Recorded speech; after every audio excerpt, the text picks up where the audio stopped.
धर्मपुर नामक राज्य में मानसिंह नाम के राजा का शासन था। धर्मपुर एक छोटा सा राज्य था। वहाँ की जनता बहुत ही खुशहाल और शांतिमय जीवन व्यतीत कर रही थी, क्योंकि उनका राजा मानसिंह बहुत अच्छा शासक था।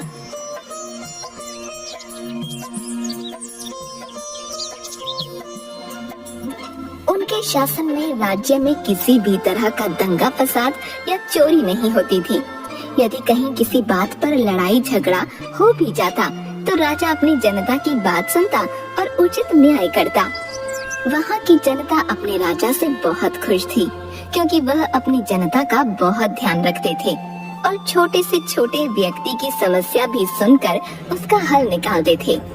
राजा मानसिंह अपने मंत्रियों से भी यही कहकर रखते कि यदि कोई उनके महल में मदद के लिए आए तो उसे कभी खाली हाथ न लौटाया जाए और लोगों की परेशानियों का पूरा ध्यान रखा जाए।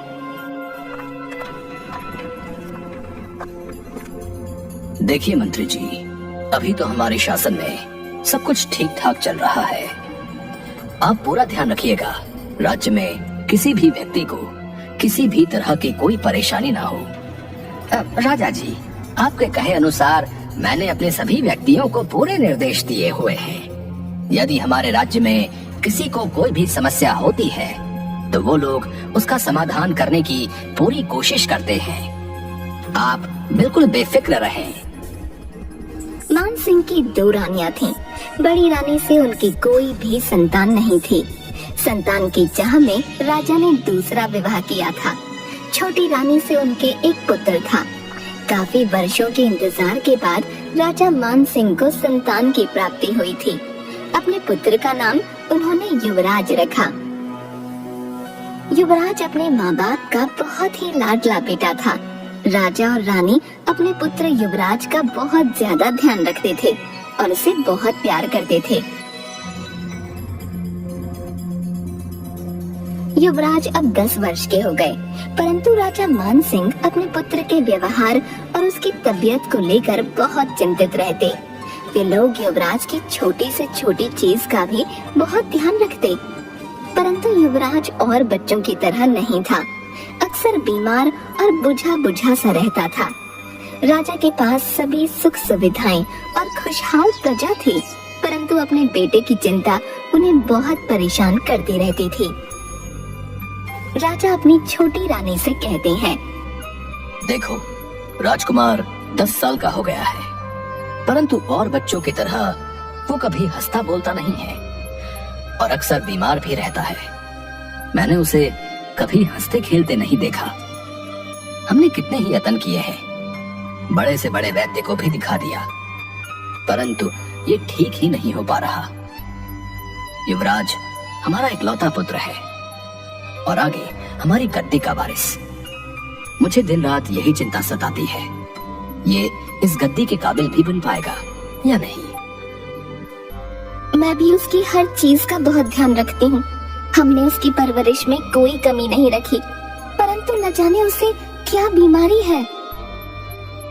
इस तरह राजा और रानी अक्सर अपने बेटे के बारे में चिंतित होकर बातचीत किया करते थे, परंतु उन्हें इसका कोई हल नहीं मिल पा रहा था। इसी तरह दिन बीत रहे थे। धर्मपुर राज्य में अंकित नाम का एक पढ़ा लिखा युवक रहता था, जो कि वहाँ के स्कूल में टीचर भी था। गांव में वह सबसे ज्यादा पढ़ा लिखा था और बुद्धिमान भी।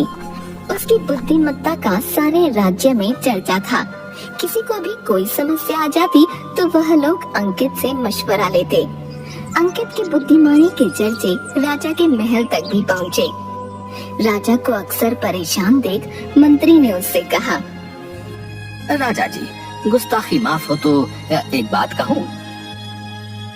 हाँ हाँ, कहिए मंत्री जी, क्या हुआ?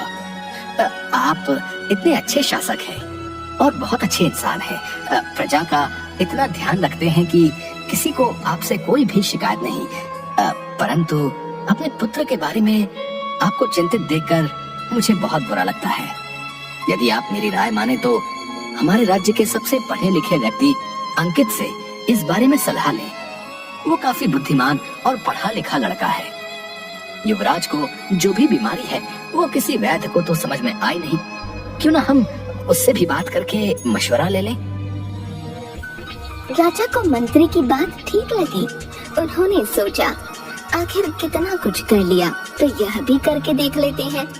राजा ने मंत्री को तुरंत अंकित को राजमहल में बुलाने को कहा। अंकित राजा के सामने उपस्थित हो गया। राजा जी, आपने मुझे याद किया? मैं आपकी क्या सहायता कर सकता हूँ? राजा ने युवराज के बारे में अंकित को सब कुछ बताते हुए अपनी चिंता जताई।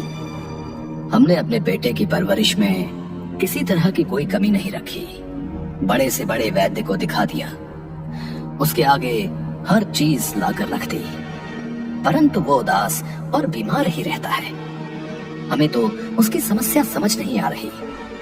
तुम ही हमें कुछ मशवरा दो। राजा की समस्या सुनकर अंकित कुछ देर सोचने लगा और राजा से बोला, देखिए, ऐसे बताने से तो मुझे कुछ समझ में नहीं आ रहा। यदि आप आज्ञा दें तो मैं 2-3 दिन युवराज के साथ बिताना चाहता हूँ। मैं उसकी दिनचर्या देखना चाहता हूँ, उसके बाद ही मैं आपसे कोई बात कह पाऊंगा। राजा अंकित को युवराज के साथ रहने की आज्ञा दे देते हैं और उनके रहने का पूरा इंतजाम करवा देते हैं।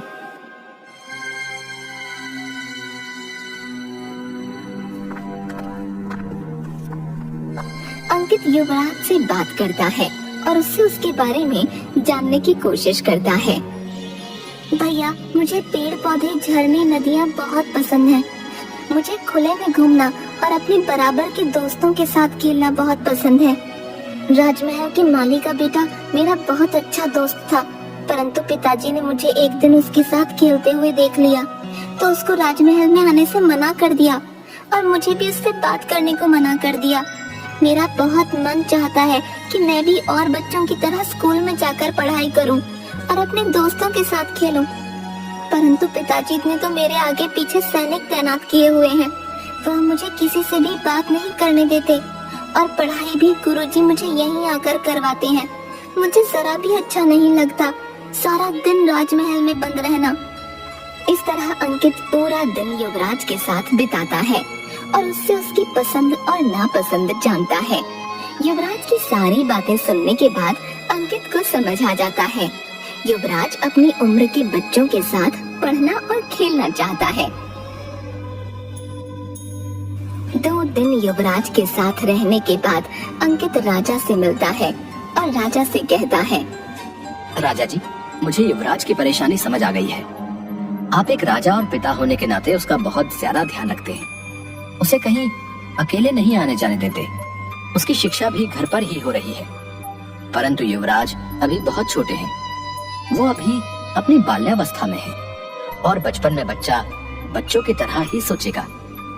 हर बच्चा घर से बाहर घूमना फिरना चाहता है, अपनी हम उम्र दोस्तों के साथ खेलना चाहता है और अपने बचपन का आनंद लेना चाहता है। आप चाहे उनमें कल का होने वाला राजा देखते होंगे, परंतु अभी तो युवराज बच्चे हैं ना।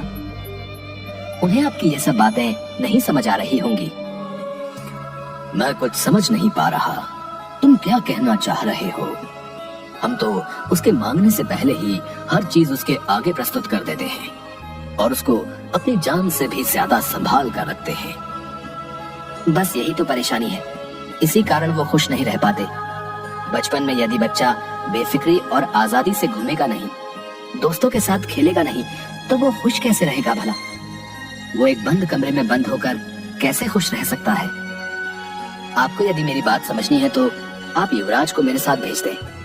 मैं जिस स्कूल में बच्चों को पढ़ाता हूँ, युवराज भी वहीं उनके साथ पढ़ेंगे और बाकी बच्चों के साथ खेलेंगे भी। आप उन्हें अपना बचपन जीने दीजिए। यदि वो खुश रहेंगे और आजादी से जिएंगे, तभी उनका शारीरिक और मानसिक विकास हो पाएगा और फिर वो वैसे बन पाएंगे जैसा आप चाहते हैं। वरना इस तरह से कैद होकर भला कौन बच्चा खुश रह पाएगा? राजा को अंकित की बात कुछ कुछ समझ आने लगती है, परंतु वह चिंतित हो जाते हैं कि वह अपने इकलौते पुत्र को इस तरह से आम बच्चों के साथ कैसे पढ़ने और खेलने दें। यदि उन्हें कुछ हो गया तो? अंकित राजा की चिंता समझ जाता है और उनसे कहता है, देखिए राजा जी, आपने तो सभी तरह के इलाज और तरीके करके देख लिए, परंतु युवराज ठीक नहीं हुए। अब मेरा कहा भी मानकर देख लीजिए। यदि आपको कुछ ही दिनों में युवराज ठीक होते हुए ना दिखे तो आप मेरा कहा मत मानिएगा और उन्हें उसी तरह रख लीजिएगा जैसे आप पहले रखते आए हैं। आपको यदि उनकी सुरक्षा की चिंता है तो आप एक सैनिक हमारे साथ भेज दें जो दूर से हर समय उन पर नजर रखे, परंतु युवराज को किसी बात पर रोके टोके नहीं। मैं आपसे वादा करता हूँ कि मैं युवराज का पूरा ख्याल रखूंगा, उन्हें किसी तरह की कोई परेशानी नहीं होने दूंगा। ठीक है, मुझे थोड़ा सोचने का समय दो, मैं कल तुम्हें बताता हूँ।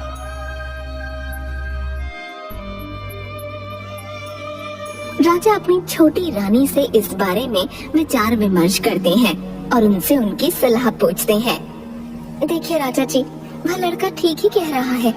आखिर युवराज को उनका बचपन खुशी से बिताने का पूरा हक है। वह इस राज्य के होने वाले राजा तो हैं, परंतु अभी तो एक बच्चे ही हैं। मेरी माने तो आप उस लड़के की बात मान लीजिए। हमारे पास इसके अलावा फिलहाल कोई चारा भी तो नहीं, और क्या पता उस लड़के की बात सच निकले और हमारा युवराज ठीक हो जाए। अगले ही दिन राजा अंकित को युवराज को अपने साथ ले जाने की आज्ञा दे देते हैं। अंकित युवराज को लेकर अपने स्कूल में जाता है जहां वह बच्चों को पढ़ाता था।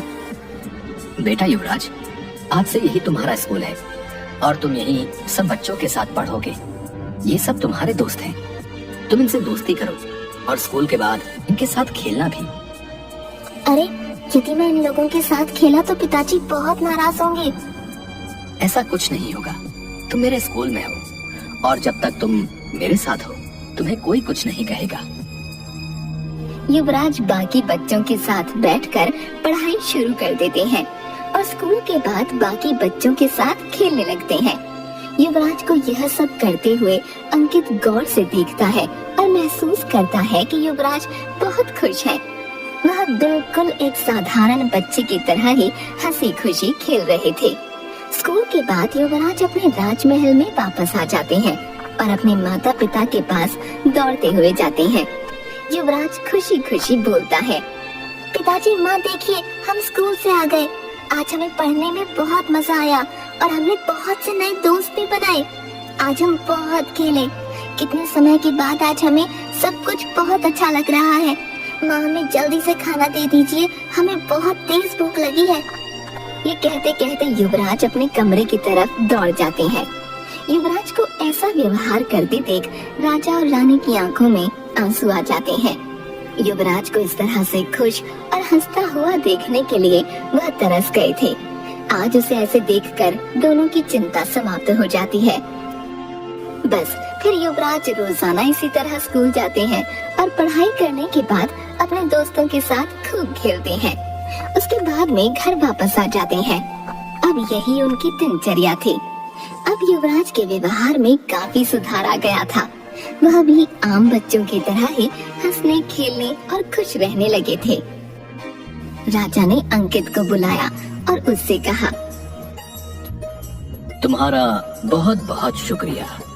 तुमने बिल्कुल सही कहा था कि युवराज आखिर बच्चे हैं तो उन्हें बच्चों की तरह ही आजाद छोड़ना चाहिए, जिससे कि वो अपना बचपन जी सकें, ना कि उन्हें घर में कैद करके रखना चाहिए। तुम्हारा ये एहसान तो हम नहीं चुका सकते, परंतु हमारी तरफ से तुम्हें जितनी धन दौलत चाहिए वो ले लो। राजा जी, मैंने तो कुछ किया ही नहीं। ये तो बहुत छोटी सी बात थी जो शायद आप नहीं समझ पा रहे थे, पर मुझे बहुत खुशी है कि अब युवराज को किसी तरह की कोई परेशानी नहीं है। वो पढ़ने में भी बहुत बुद्धिमान है और खेलकूद में भी होशियार है। जहाँ तक पैसों की बात है, यदि आप मेरे लिए कुछ करना चाहते हैं तो इस राज्य में एक अच्छा सा स्कूल बनवा दें, जहाँ बच्चों के लिए अच्छी सुख सुविधाएं हो। राजा अपने मंत्री को आदेश देते हैं कि कल से ही स्कूल का काम शुरू कर दिया जाए। इसके बाद से युवराज अपने माता पिता के साथ खुशी खुशी अपना जीवन व्यतीत करने लगते हैं और उस राज्य को एक बहुत अच्छा स्कूल भी मिल जाता है। वहाँ के सभी बच्चे अब अच्छी शिक्षा प्राप्त कर सकते थे।